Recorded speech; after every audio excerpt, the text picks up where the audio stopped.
Hi, I'm Chris. And I'm Kelly, and we're the hosts of RCV Clips. Ranked choice voting, or RCV, is one of the fastest growing election reforms in the country, and advocates are working hard to bring it to new jurisdictions every year. But what happens after your town, city, county, or state decides to use RCV for its elections?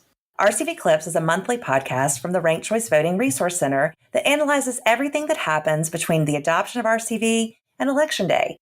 Join us each month as we bring on expert guests to discuss democracy, voter education, election administration, and everything else that goes into making a ranked choice voting election.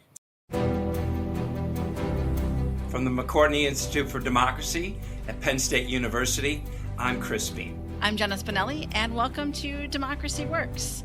This week, we are talking about the 30th anniversary of South Africa's first fully democratic election post-Apartheid. So a bit of a departure from the topics in American politics that we typically cover on the show, but an anniversary that is worth considering for reasons that I know we'll get into.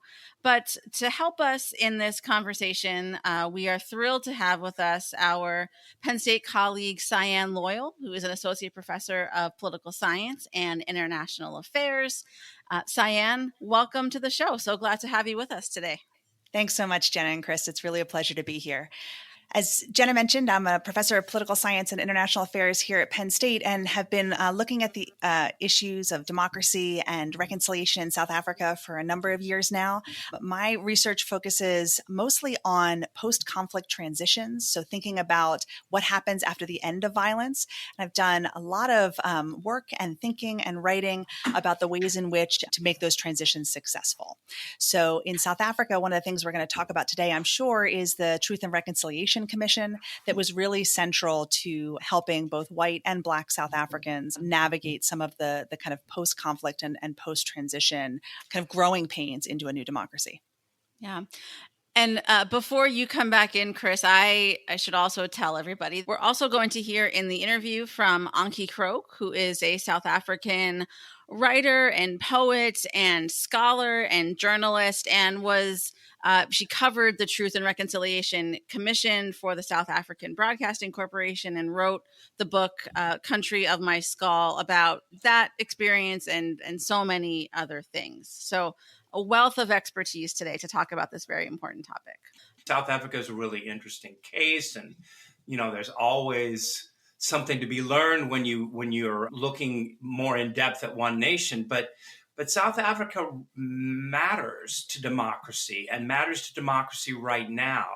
It's been a while since we made our obligatory How Democracies Die reference, but at the end of that book, Levitsky and Ziblatt say that the problem we confront ourselves with is that there has never yet really been a genuinely equal democracy, multi-ethnic, multiracial, and also genuinely equal. I think, Chris, one of the things that draws me to South Africa as a country and as a case for thinking about democracy's survival, but also democracy death, is actually how successful it has been, right? So many people in 1994 were deeply concerned about the prospects of civil war, of revolt or revolution from either the white or the Black population. And while we're going to talk a lot today about the challenges that South Africa has faced, we have not seen democratic collapse, right? And, it is... Can we start with just a, couple paragraphs about the history of South Africa? How it was colonized, how it was kind of built on two Western cultures, Dutch and British. Anyway, you're the expert. So, just to give people kind of a background about apartheid and what happened 30 years ago. Yeah. So the history of South Africa is a long and complicated history, but it's worth noting that it's an area that's very culturally diverse, ethnically diverse. It's very rich in natural minerals, in diamonds, in oil. And the story of South Africa, at least when it comes to understanding apartheid, really begins with the colonization of the area by Dutch immigrants. They took over the land from a number of indigenous tribes that had been in the area since the dawn of human history. The British eventually became economically interested in the area and fought a civil war with the Dutch and won. So the There's both British and Dutch influence, colonial influence in the area. But it wasn't until kind of after that conflict had ended that the government really started to think about how best, or the colonial government started to think about how best to rule over an overwhelmingly large minority Black and colored population. I just want to kind of flag for listeners that when we use the terms white, Black, and colored on the podcast today, those are the political terms that are used in South Africa today. So those are the kind of politically correct ways to be referencing those racial categories that were designed under apartheid. So the political system that the government came up with in order to kind of keep control over this large African indigenous population was a system of apartheid, and that was the separation of white, Black, and colored South Africans from each other. It involved the creation of townships, of segregated education, of segregated jobs, and really concentrated the power, both economically and politically, within the whites in the country. It was a deal that was struck between the British and the Dutch in order to, or what had ended up becoming the Afrikaner population, between the British and the Afrikaners, to really maintain control over the country. Apartheid lasted for decades, and it wasn't until 1994 that we saw the overthrow of that regime. After a white referendum 2 years before that encouraged the current apartheid government to negotiate with the then very strong opposition party, the ANC, led by Nelson Mandela. It's worth saying that South Africa, no one gives up power willingly or, with equanimity. They really had no choice. And, part of that was, the domestic leadership of people like Mandela and Stephen Biko and a variety of other, African leaders, but it was also an international pressure, right? I mean, when I was in college, there was, big talk and actions, campus action about divesting from South Africa. There were, lots of, protest songs about Ain't Gonna Play Sin City, which was plays in South Africa, and there's Peter Gabriel had a song about Biko, and then the other thing is that the Cold War ended, so the claim of the South African white government that they were a beachhead against communism became less tenable. And anyway, as a result of all this, the white government basically gave up. That the ANC was made, African National Congress, which was the African party in South Africa, was made legal. Nelson Mandela was released from prison after 27 years, I think. It's something just a ridiculous amount of time, and then that led to 1994 and the first election where everybody had a vote. So I think, we talk about South African democracy and, we talk about 2 days or 3 days of voting and really long lines. But I think it's worth remembering that the process of democratization in South Africa took many years, right? So we can start at 1990, for example, when Nelson Mandela was released from prison and really began aggressively negotiating but on behalf of the ANC with the apartheid government about what a potential democratic transition would look like. We can go back decades before then when we think about the struggle of activists like Antjie Krog, who were advocating for kind of human rights representation and equality way earlier on. There are so many kind of heroes and inspirational people who were involved in the process.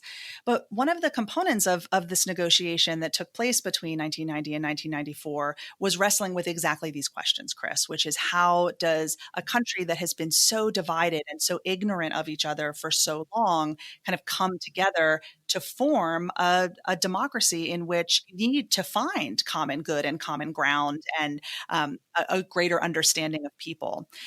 One of the ideas that was then put forward was a Truth and Reconciliation Commission. And the idea behind the commission was that people were going to come forward all over the country from all different backgrounds and talk about the experiences that they had had with apartheid. We also talk about the media in the interview as well, and the way that the media landscape has changed, and whether something like the TRC could happen today, whether it was a particular moment in time. But yes, lots to talk about in this interview. So let's get to it. Here is my conversation with Antjie Krog.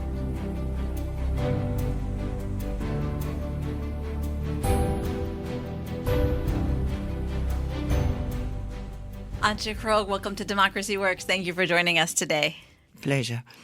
So you are here at Penn State to talk about the 30th anniversary of the first election in South Africa for which there was full participation after the end of apartheid. And as a way to get into that, I wonder if you could just describe that day, or as I understand it, the election took place over a few days. What was the atmosphere like from what you can recall? How was there a sense of excitement in the air, or how were people feeling about it? I think the excitement started in 1990 when Nelson Mandela was released, when the ANC was unbanned. There was a lot of excitement because it was as if myths were coming alive. You knew about their names, but you've never seen the people. You've never heard them. You don't know what they said because they were all banned. And suddenly, there they all were. So the excitement was already then that we are on the road to the end of something and on the road to something wonderfully new. And when they started to draft the interim constitution in order to, in the end, guide the election, there were a lot of mishaps. There's the assassination of Chris Hani and lots of killing. More people were killed between 1990 and 1994 than in the past 30 years, from 1960 to 1990. So it was a vicious time, but it was a time also of unity for people who wanted something new. So, but it was always fraught. You never knew what the army, because the white army was completely in control. The white police, a very effective police force, was completely in control. The civil service, so the country was run by the old political party, by the white party. And you knew that they were working with particular black groups in order to prove that black people kill other black people. So don't think you are safe because you're white, because they don't even care for their own people. So it was turmoil, it was fraught, so we were all nervous. But then that day was like we saw the best face of ourselves right from the beginning. And I remember about everyone went to vote where you could mix with other people. So not necessarily in your own area where only white people could vote, but we went out to the township to vote there. And then, because some of the voting stations didn't work well in the township, buses of people were... So it was a mixture and singing, and it was a wonderful moment. Yeah, and so if you think about that sort of high point moment that you described in 94 with this, feeling of unity, the kind of celebratory aspect, where do things stand now, and what has the trajectory over the past 30 years been like as far as the strength or the health of democracy in the country? I would say that maybe we were not vigilant enough. Maybe we were too trusting. Maybe we were not changing sufficiently. But we all believe that we will muddle through in a way. There will be things working not here and things falling apart there. But in the end, we will get through. But where we are now is so close to disaster. that the question is often being asked, for how long will this peace, why are South Africans not at each other's throats? Why are we not the war makers of one of these terrible wars? Why is it not happening there? And you must remember the war between white and black has been suspected right from 1994, when the whole world came to South Africa to see the election and see how it's going to become a crisis. And then the killing happened in Rwanda and not with us. So it's been expected for now. So why isn't it happening? And we are being described as a failed state. The poverty is worse than ever. The inequality is worse than ever. In one way, I want to say, South Africans live cheek to cheek with poverty. We see it on a daily basis. Not once, but all the time. You're aware of the poverty, the hunger, and the suffering. But the fact that you live in parts of America, or that you live in Sweden, or that you live in Cape Town, expensive, and you don't see that, does not mean it does not exist, and it does not mean it's not coming from you as well. So one of the many problems South Africa has is that our context is a Western capitalist context. And everyone wants to live like the people we see on TV.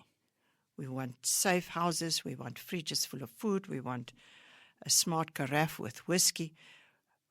We all want that. But in fact, the world cannot sustain it. So some people have to madly protect what they have and deprive the others. So that tension that we live with is actually a worldwide tension. So when people go in boats to Europe, when people cross walls in America, I say yes.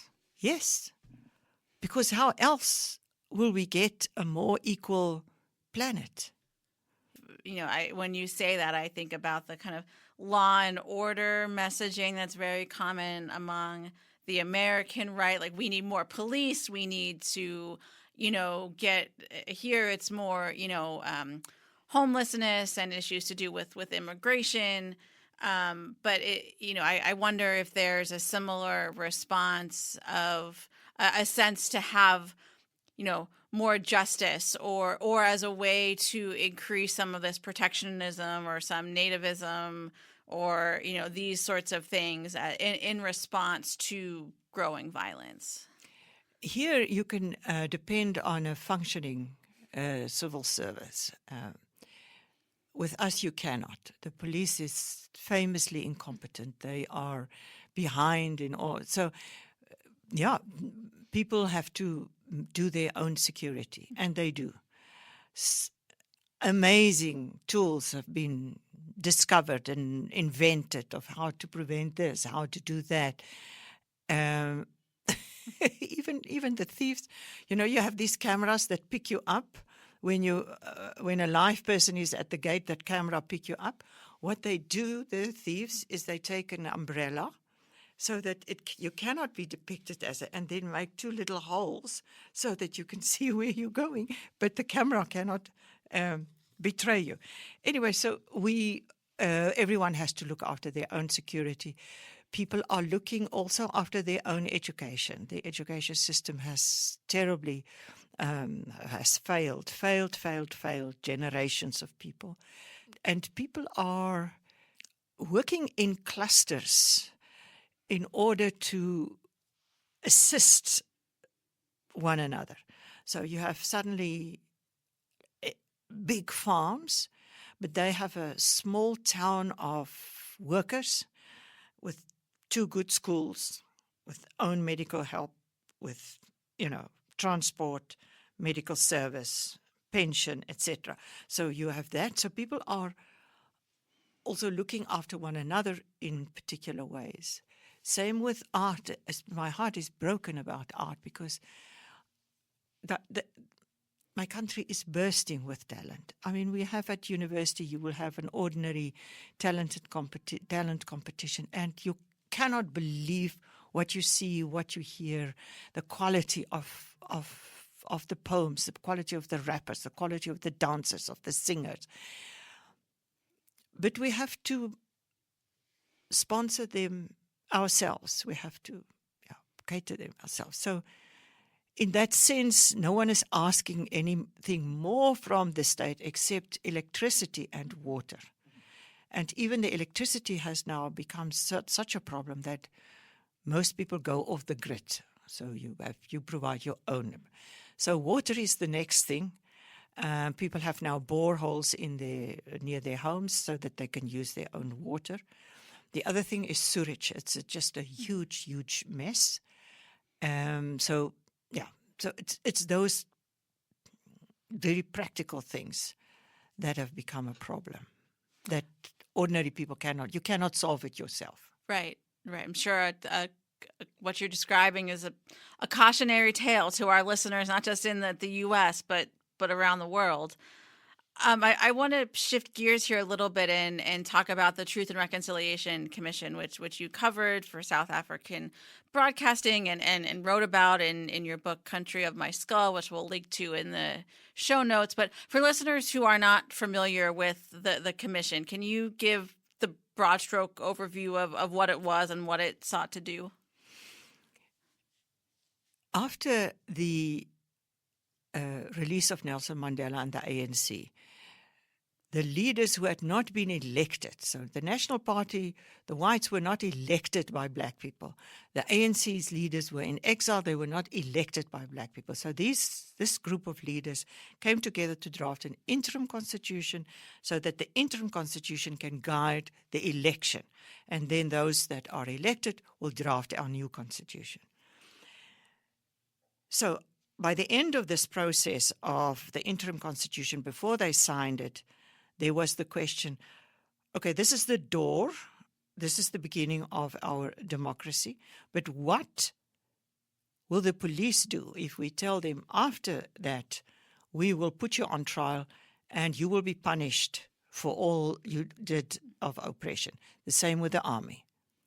Will they then protect the election or will they then sabotage it? So the amnesty clause was added in at the last moment of the interim constitution, that a body after the election will look into the deeds of the past and give amnesty to people who fully confess and give the order of command and give the detail. So after the election, the new parliament drafted then the legislation for a Truth Commission. Truth Commission was 3 committees, one for violation of human rights, the other one for reparation, and the third one for amnesty.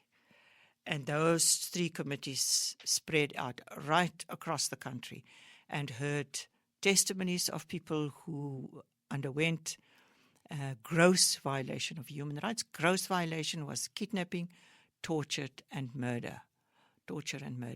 And others listened to those who asked amnesty.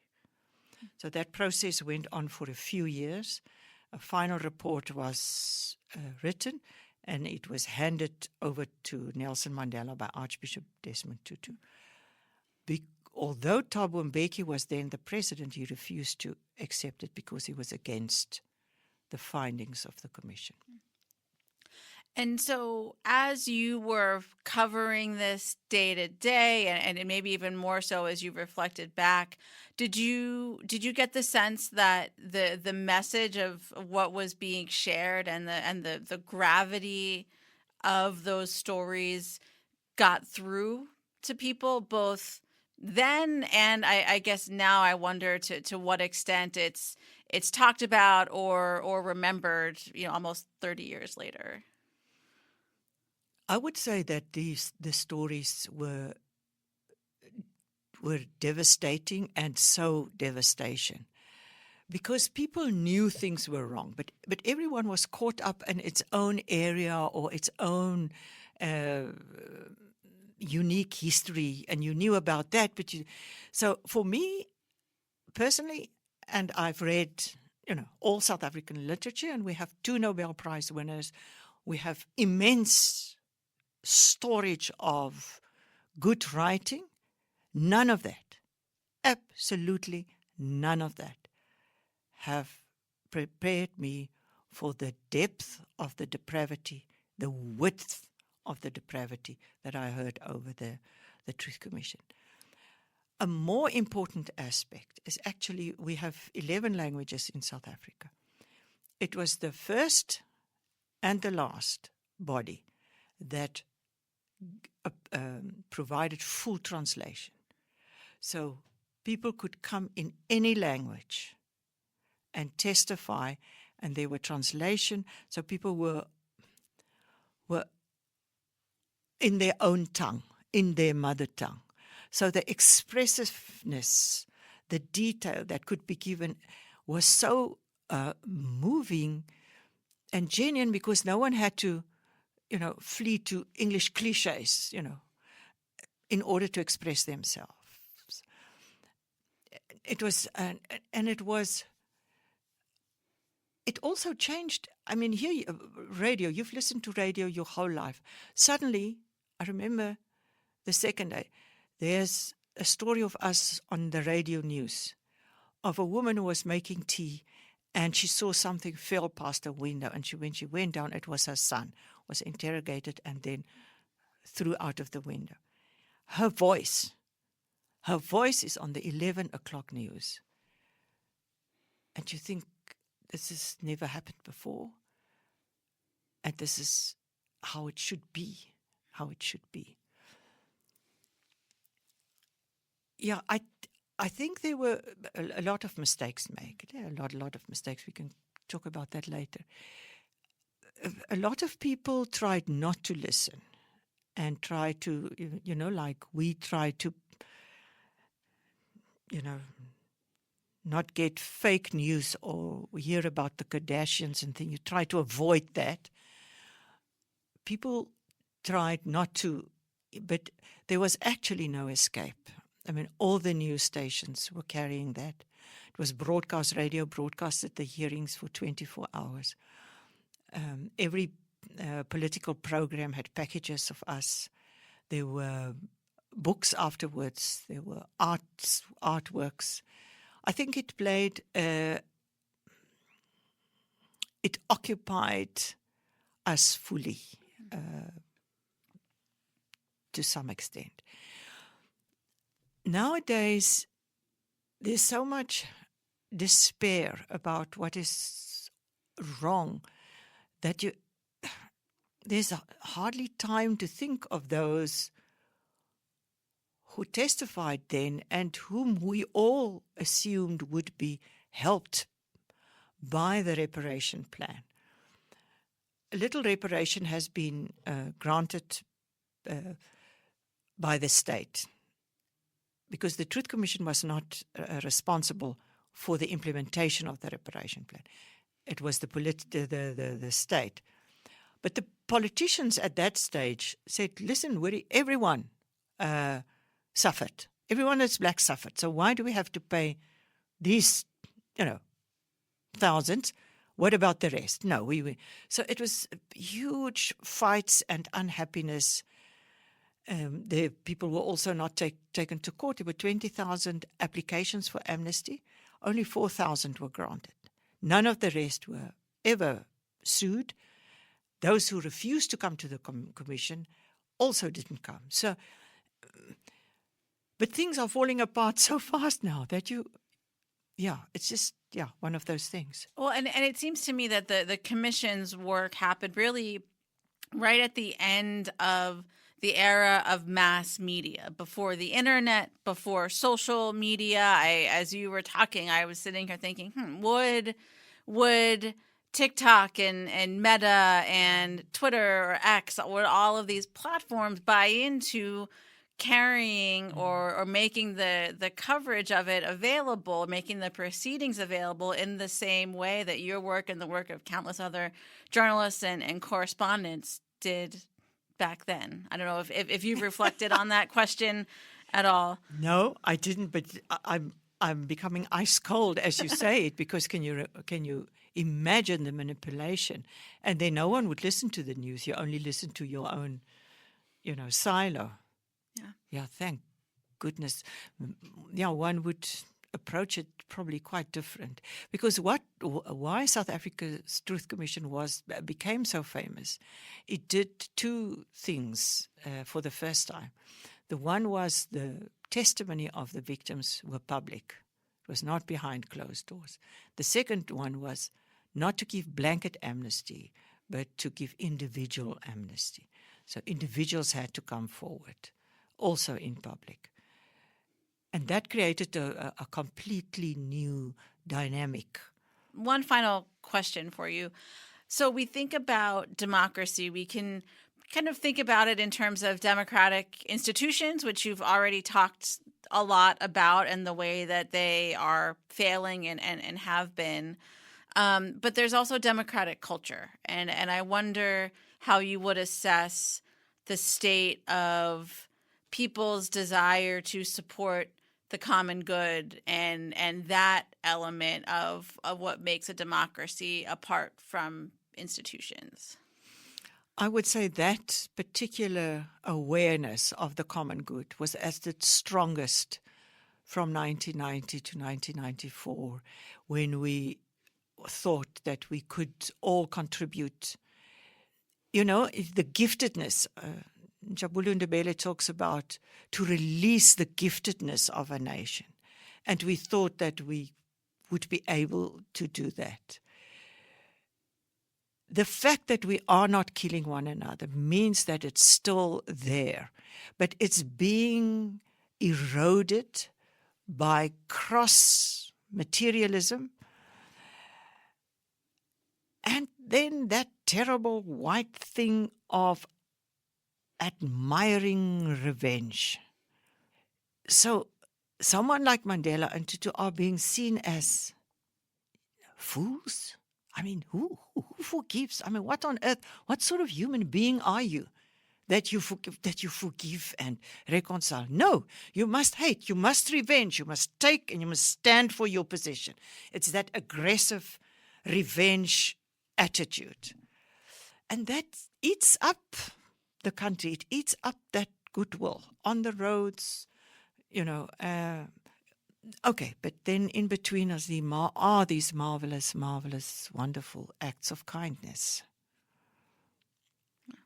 And are those acts of kindness a source of hope? I know one of the students yesterday asked you where you draw hope these days amid, from what you described, are very bleak conditions and circumstances. Yeah, it's exactly that. It's the fact that, and on a daily basis, I am in contact with talent, immense talent, insight, newness, courage. It is an exquisitely beautiful country. It is also, in a way, a rich country. But it feels that it is grasped by the awful paws of an international context.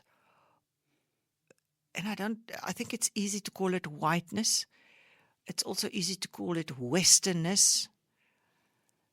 But it's the awful mixture of that when it becomes unregulated greed. And non-caring. Yeah. We have talked a lot about those themes in particular on this show over the years, and as I said, it's been fascinating and informative to hear how they translate into a different part of the world that we haven't yet explored. So Antjie, thank you so much for joining us today to help enlighten us. Thank you for having me.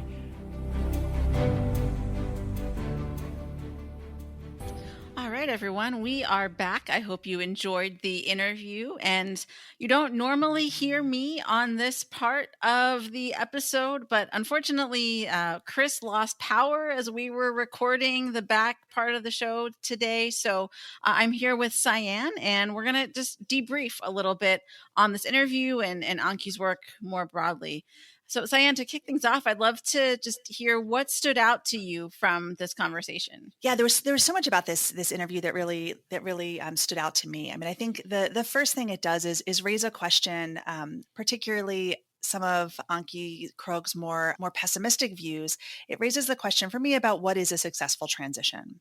So I think that in some ways South Africa is a victim of its own successes, right? It's such a great example of a political transition that that lacked a lot of the violence that people thought was going to accompany the end of apartheid. I mean, certainly we saw lots of lower level violence, but the kind of widespread civil war that people thought would come didn't happen. There has been more economic empowerment and integration across races in South Africa. And certainly we can talk about the strong moral leadership of people like Nelson Mandela and Bishop Desmond Tutu. But there are real problems. And so I think one of the things that Chris set us up for nicely in the introduction was talking a little bit about the human component of democratic transitions. South Africa had put so much energy and effort into the institutions of democracy, but just remembering that it really does also hinge on people in both directions, both the moral leadership of people like Mandela and Tutu, but also the potential for corruption and the derailing of some of these institutions. We've seen this in our own country, but strong leaders can really pull institutions in both directions. Mm-hmm. Yeah. And that human element, I think that's one of the things that's so interesting about Antjie's work too, because she is a poet and because she is a writer and a journalist. It's, maybe a more human-centered approach to this work than a social scientist or someone who's more of a neutral observer. She's really not afraid to get into that nitty-gritty of the emotions and the vulnerability and how these moments and these transitions make us feel, not just the cause and the effect and the process to get there, but all the messy stuff that happens to us as a result of these processes. I mean, I think that's absolutely right. I mean, I know you'll link to her book Country of My Skull in the podcast notes, but she's written extensively about her own experience being white in South Africa and kind of what that has meant for her. Country of My Skull is such a great treatment. It's her journalistic accountings of the Truth and Reconciliation Commission, but she reports on individual stories. I really liked what she said in her interview about the importance of getting to know each other, particularly because such a hallmark of the apartheid system was how effectively it separated racial categories. It really made it difficult for whites and blacks and coloreds to get to know each other, to understand each other's experiences. And when we think about the importance in a democracy of collective good and collective understanding, it really comes from a place of knowing. And I think you're totally right, Jenna. I mean, a poet is a great person to kind of start with thinking about those human experiences. The Truth and Reconciliation Commission was so special in that way because it really forced a social reckoning among people across racial categories with what other people in their country had experienced and really defined, I think, or redefined the notion of what our country meant, right? So what South Africa meant to people because they had only ever seen kind of one side of the coin or one side of the die in many ways. There's been some great work by a political scientist named Jim Gibson on kind of South African racial attitudes post-apartheid. And one of the things that Gibson's work gets us to think about is how important learning about each other through the Truth Commission was. I mean, I think about some of the work that you've done, Jenna, with podcasts and the media and how important the media story is to the TRC, because just having these commissions wouldn't have done the heavy lifting of getting people to really know about it. I think it really was the fact that these stories were being broadcast on national news every night, right? Every morning. It was difficult to kind of move about your day without hearing really horrific stories of human rights abuses, but from a very human perspective. So, Cyanne, you mentioned at the very beginning of our first segment that your work focuses on post-conflict transitions and what happens after after political violence and the kind of rebuilding effort. I wonder, have other countries over the past 30 years looked to South Africa and the TRC as a model about how they should approach these situations? Yeah, absolutely. I mean, so the TRC is one of the kind of institutions that comes up again and again in post-conflict transitions and in democratic transitions as kind of an important starting place. There are some real critiques, right? So we talked about the lack of focus on economic issues through the TRC, which arguably was one of the hallmarks of apartheid, right? When you think about things like segregation of education, but also kind of employment opportunities and things like that, and land redistribution. The failure of the TRC to really wrestle with, I don't want to call them lower level issues, but just different types of violations, really, I think, did not move the country forward as far as it could in terms of setting it up for success. The other concern about the TRC is it really dealt with gross violations of human rights. And so it was the real high level violations that were able to receive reparations and potentially morally justifiably so. But many other people in South Africa who experienced lower level crimes did not see the same reparations payments or were kind of addressed in the same way. So there also was the component of amnesty. And so I think when other countries turn to South Africa, they're thinking very hard about whether or not these different pieces really fit their model. So as we bring things to a close here, Cyanne, I know when Antjie was here, she was kind of struggling in her own mind between hope and progress and also despair and feelings of failure, perhaps, or definitely regression, if not failure. So I wonder where you stand on that spectrum, maybe not only about South Africa, but you have all these other cases around the world that you study. Are you generally a more hopeful person by nature? If not, where do you draw those sources of hope and inspiration? Well, I mean, I think it is a very precarious time for democracy. And certainly you've covered some of these topics on the podcast, and we've been thinking a lot about it in the media in the United States. I think that one of the things that is noteworthy or in some ways unique about the South Africa case is what Antjie talks about in terms of being kind of cheek and jowl with the poverty and the economic inequality in South Africa. It's very difficult for more economically affluent South Africans to ignore, right, the poverty in their country. I think it's easier in places like the United States to not see poverty on a daily basis or that level of extreme inequality and poverty. That therefore makes it easy for us, I think, to forget that the decisions we make about what cars we buy and clothes we wear and directly impact, right, some of those considerations for other people, both in the United States and globally, right? Our contribution to that sort of inequality and poverty is harder to see in some ways. And I think we can think about similar themes when it comes to South African democracy. I think the I don't want to say failing, but the stumbling of South African democracy is in some ways more visible just because of the way that it is stumbling. But I think we can see similar themes, right, in the United States. And it may not be around water access or electricity access and kind of state services, but it can be about the kind of tiny fractures that are emerging in some of our political institutions. And so I think that we have cause for despair, but I think that in turning to South Africa, we have cause for great hope. I think we've learned that strong moral leadership, right, can be really important. I think we've learned that, Antjie is calling, blessed are the translators, right? So the people that are helping us bridge the gap. I think there's a role here for the importance of news media and great podcasts, and I like the ones that the McCourtney Institute is putting together. This idea of getting to know each other, I think, is really important. And so I draw hope in, the people who stand up to some of these oppressions. And I think that if there's enough of them, we can be successful and triumphant as we move forward. Well, Cyanne, this has been a fascinating episode. I've learned so much from you and from Antjie, and I hope that our listeners have too. For the entire Democracy Works team, I'm Jenna Spinelli. Thanks for listening. Democracy Works is a collaboration between the McCourtney Institute for Democracy at Penn State and WPSU, Public Media for Central and Northern Pennsylvania. Our producer is Andy Grants, and our editors are Mickey Klein, Chris Kugler, Mark Stitzer, and Clint Yoder. editorial review by Emily Reddy, and additional support from Christine Allen. Democracy Works is a proud member of the Democracy Group, a podcast network focused on democracy, civic engagement, and civil discourse. Learn more about the network at democracygroup.org. Thanks for listening. We'll see you next time.